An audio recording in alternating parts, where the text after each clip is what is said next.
బయటికి వెళ్ళేటప్పుడు మనం చాలా అలంకరించుకుంటాం. మొగుడు వస్తున్నాడు అనేసరికి మాత్రం మోగనము పట్టేస్తాం. వీడి మొహానికి మళ్ళీ అలంకారం ఎందుకని. అందువల్లే సంసారాలు బాగుండవు. అలంకారం భర్త కోసమా, వీధిలో వాళ్ళ కోసమా? వీధిలో కడితే గంట మేకప్ అవుతారు ఒక్కొక్కడు. ఇంట్లో కూర్చుంటే మాత్రం బోడినేటి వేసుకుని కూర్చోవడం ఎక్కడ?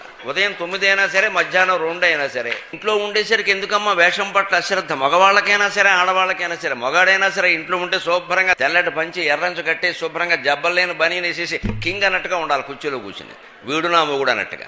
ఏదో పేడమోహం వేసుకుని 10 రోజులు బట్టి వేసిన అదే బనీని మళ్ళీ మళ్ళీ వేసి సివికిపోయి చీకిపోయి వాసన కొట్టుకుంటూ ఒక గళ్ళలుంగి ఒకటి తొడిగి అది మళ్ళీ గుండ్రంగా కుట్టేసి మధ్యలో పైనుంచి కిందికి కింది నుంచి పైకి అదే తొడిగేసి ఇలా ఉంటే ఆడాళ్ళకి ఆకర్షణ ఏముంటుందండి? చూసుకో మొహం చూడు ఆమదం మొహం వాడంట. ఏమైనా ఉంటే కదా ఆకర్షణ.